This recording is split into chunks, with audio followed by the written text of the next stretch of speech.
Hey, Frank here, and this is not an episode of This Is What We Did Last Night. This is just me at my buddy Dustin Sam's church at Second Baptist. He's a youth ministry vet that's been doing youth ministry for over 20 years, and I just want to gain some wisdom for myself, but I also think it'd be beneficial for you guys to kind of hear our conversation about fall planning. And so this is Dustin. Dustin, you want to introduce yourself? Or anything? Yeah, Dustin Sams. I've been in student ministry a long time. Love working with students, even more so than that. I love working with adults that love students, and so that's the key, obviously, within student ministry is multiplying yourself. And those of you that don't know me, I've been primarily in Arkansas and serving in churches in Florida. So that's it in a nutshell. Awesome. A handful of churches over 20 some odd years has been fun. Yeah, and he's also the only other youth pastor in Conway that has a great beard and has actually had a better beard than mine. So that's why we're here. All right, so what I want to talk about in this video is fall planning. So right now it's July 13th, mid-July, and at least I think in Arkansas, in our perspective, fall begins around late August for us, at least in planning, because that's when school starts for a lot of us. Some people that fall starts in September. I've seen back to school events as late as like mid to late September, which is crazy to me. I know we're planning our back to school event in like mid to late August. So for people who maybe are not prepping for fall quite yet or don't know what to do, how do you plan your fall? A couple of things is depending on your church size and location and resources that you have. I use technology to my advantage. I set myself reminders. Then I also now, thankfully, I have a wonderful assistant that helps keep me on track. When I got an email yesterday, said, "Hey, I've got on my calendar that it's time to start promoting this and that and different things like that." And so use your calendar as your friend. Set yourself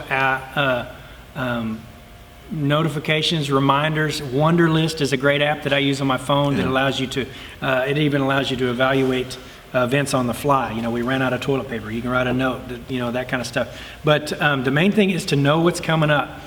Count back from that the feasible amount of time that you need to plan it and do it with excellence.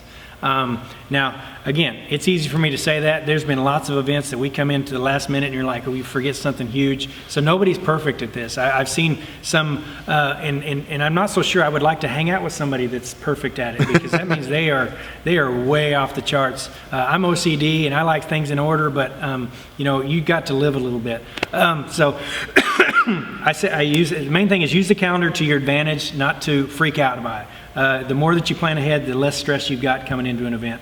Delegate. You find guys to help you with. That's why I like working with these guys. Everybody, and I'm working with several camps and large camps and things like that. And each of us have a different assignment each year. It kind of changes, which I like because it doesn't get old. So when planning fall events, if you get with people, your adults that you have, assign them different tasks, no matter how small it is. It all helps to get the big picture things done. So as your calendar, and this is a big deal, just because it's out there doesn't mean you have to join it. Yeah. Doesn't mean you have to go to it. All right. The thing is, everybody gets those cards with Winter Jam and different things that's going on. There's all kinds of stuff that's coming up. Student life camp, all kinds of things that are coming on. We get it. They're out there. But this is my rule, and for me, is if it doesn't benefit my students and the plan that I have for the spiritual formation that God has given me through being a youth pastor at this church and filtered through the stained glass of Second Baptist Church pastor and all that kind of stuff, if it doesn't fit that mold, we don't do it. Because otherwise, you go from event to event to event to event, and that's the quickest way that I've seen youth guys burn out, and then just graduate out very, very shallow students. Yeah. And I'm not putting anybody. Obviously, this is we've all know different guys that graduate out different studying things, and the quality. And I evaluate my seniors every year as far as what's missing in them. What are some intrinsic biblical things that we haven't instilled in them, or maybe it missed. There was a gap somewhere.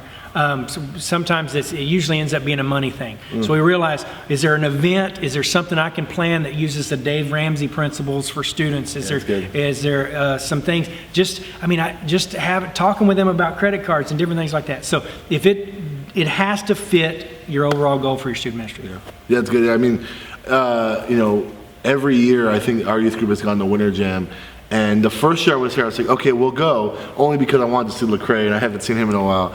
But this past year, I wasn't necessarily interested in the artists that were there, and I just really evaluate how does this benefit the mass vision that we have for the student ministry, and it ultimately just was an event. And so there were some kids that were kind of upset about it, but you have to stay kind of intentional with the purpose and the vision of the youth group. There's things that I inherited, events I inherited when I got here. That's right. And the first year I did them all because I wanted to see what they were about and what did this mean to the youth group. And by the second year I cut maybe at least 25 to 30% of those events. And since then I've transformed events or combined events so that way it better focuses on the mission, the vision of our youth group. So you might hurt some kids' feelings, you might get some kids upset at you because we didn't go to acquire the fire or whatever, but you focus on what your vision is. Yeah, there's always going to be those parents out there that want you to be more of a cruise director than a youth pastor, and so working through that. Another thought on that is, another thing, if some of you guys get overwhelmed by the enormity of the year calendar, especially fall, like I'm planning, 2016, and I do it in a way it's very, I think it's relaxing. You look at the grand scheme of things, you only got X number of Wednesday nights, you got only X number, we have the only same amount of days, we got 168 hours in a week. You look at them like that, you really start to focus in on what really matters. And so that's a big deal. And of course, there's always that kid that says, hey, I want to go to the one-eyed, one-legged sheep contest. But there's always kinds of something going on. But if it doesn't fit your vision of what you're doing, you're just going to have vision drift. Yeah, I mean, and there was kids like, can we please go to this concert or whatever? And I said, you can go, ask your mom to go, and you can just go. You don't have to have it as an official youth event. And it'll relieve you of the stress of keeping track of all the kids when it's just them and their parents, and they can make the poor decision to go. So, Thank you! Wow! That's the first time I've ever sneezed on camera.